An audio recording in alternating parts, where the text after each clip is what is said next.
Hello caffeine fiends and welcome to another coffee bean review video for www.getbeans.com. I'm the Mean Bean Machine and today we are looking at UE Coffee Roasters Finca Santa Monica experimental fermentation beans. Now, before I go any further, please do smash those like and subscribe buttons where you can watch more of our coffee review videos, equipment reviews videos, and videos about pretty much everything coffee. Now, I haven't tried UE coffee before, but they have come up on my feed a couple of times, and they actually added me on Instagram, interestingly, rather than the other way around. They obviously know a little bit about us since I have a private account and they added me. But anyway, I was looking over their website and this particular kind of Colombian micro lot really caught my attention because it's an experimental fermentation. Now, the only other experimental fermentation I've had is from Girls Who Grind Coffee. And that really blew my mind in the kind of the flavours that it had.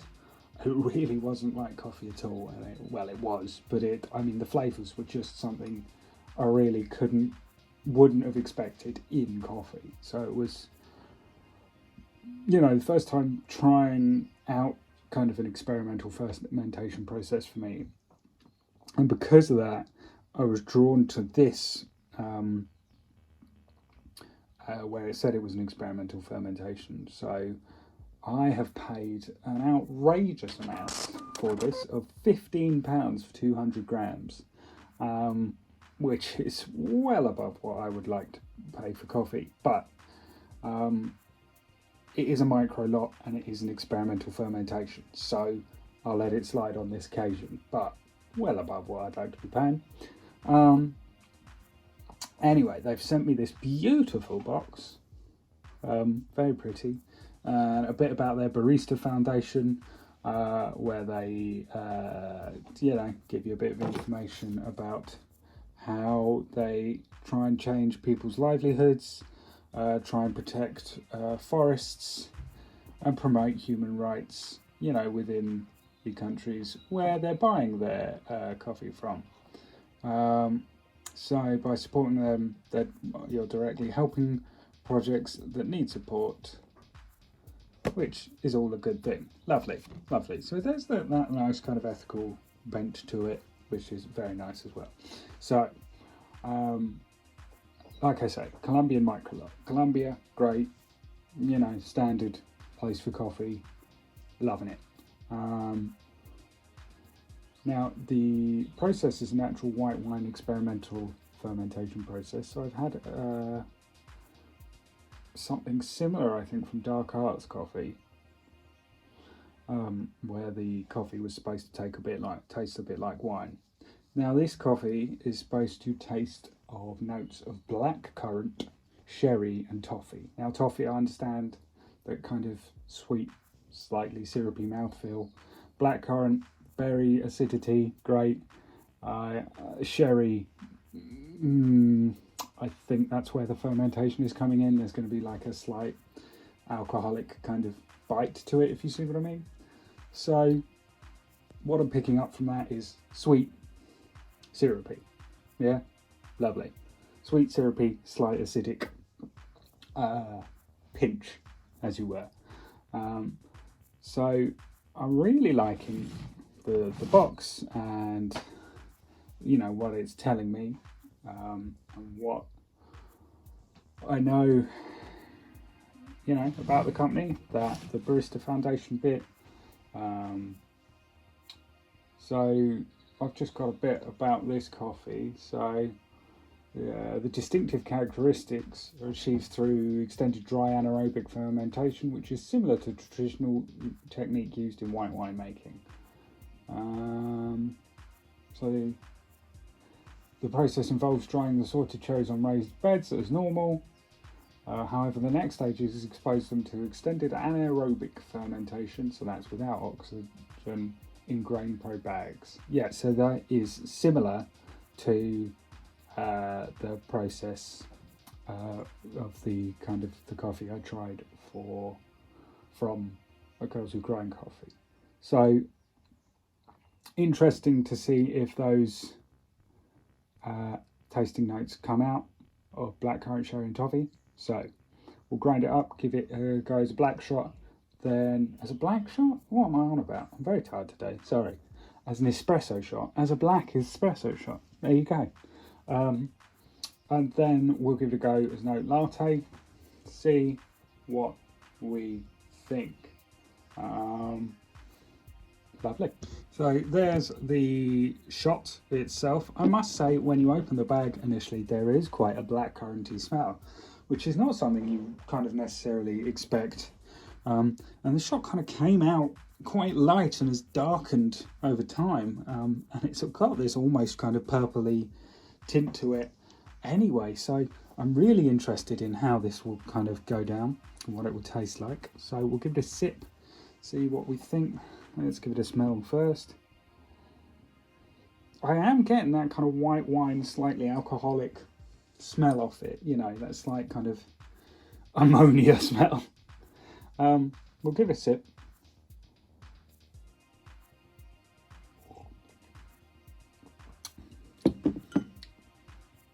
Oh, yeah, that is,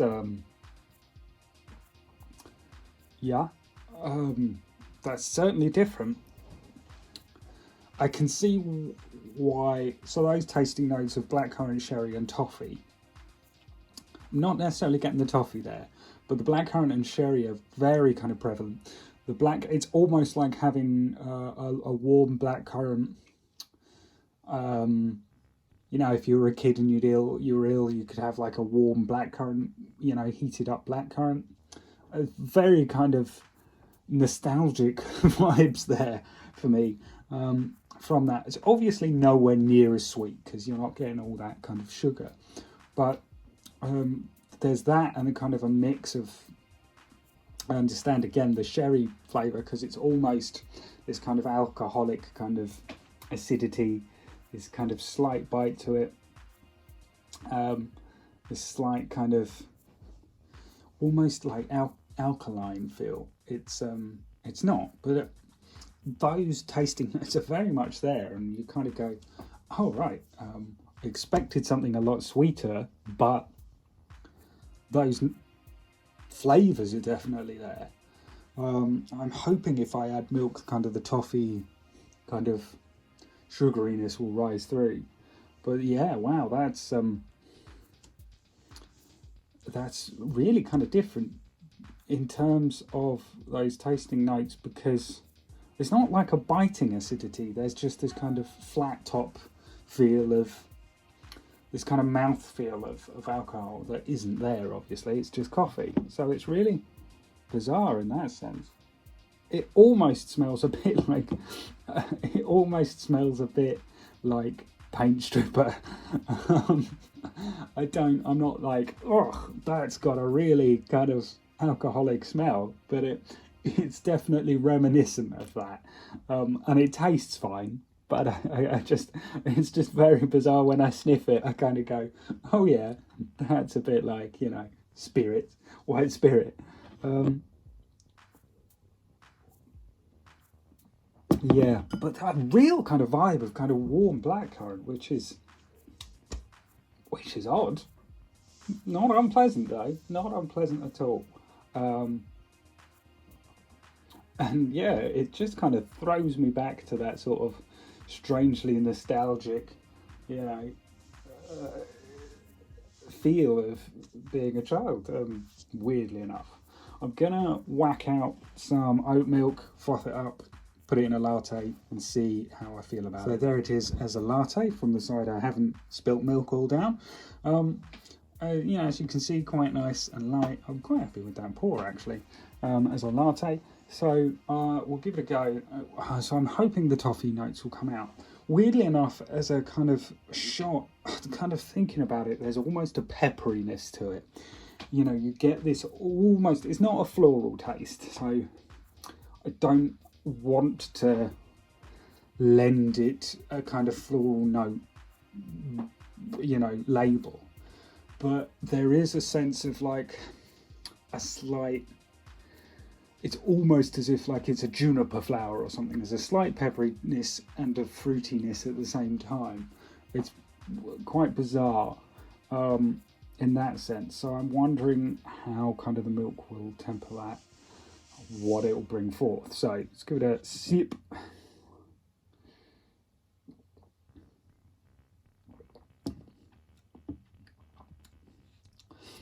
Yeah, so that blackcurrant is still definitely there.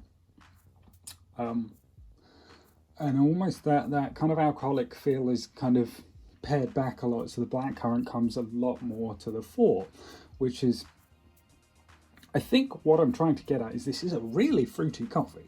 Coffee is fruity in general. Across the board, you can kind of go, that's chocolatey, or that's fruity, or that's floral. You do get fruity coffee, but what really strikes me is how fruity it is.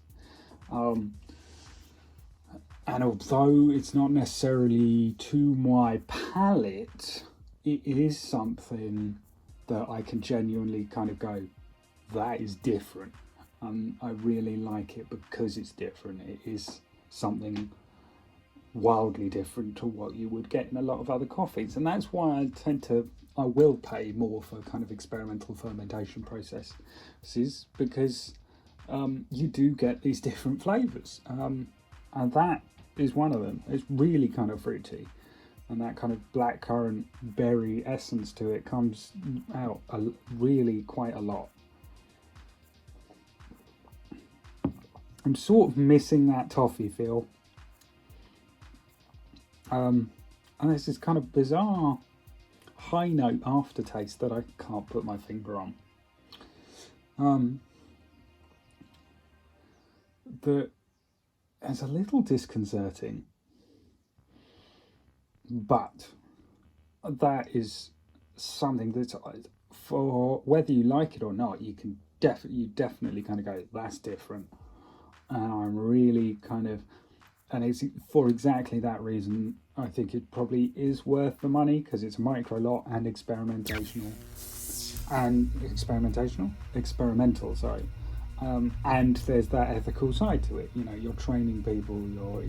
The money is invested into saving forests and rainforests. Which are typically hit quite hard by deforestation in terms of clearing land for coffee. So, although I'm not going to kind of say, yeah, 15 quid for that's worth it, I see where that pricing is going, and I'm not bothered by it. I'm not kind of going, oof, that's a lot. I'm going, right, well, that's where my money's going. Great. In terms of the flavour, I just want to kind of get what that top note is, and I cannot for the life of me.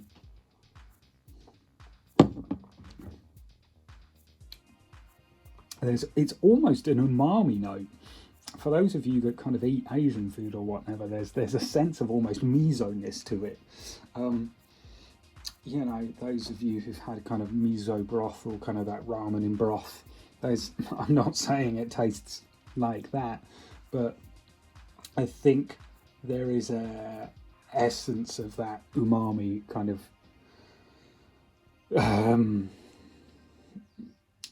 touch point that people will kind of resonate with, which is strange because it kind of jars with this overwhelming sense of fruitiness, and you kind of go fruity, your brain goes fruity, it should be sweet, and your tongue's going fruity but umami, and it's bizarre, but I like it.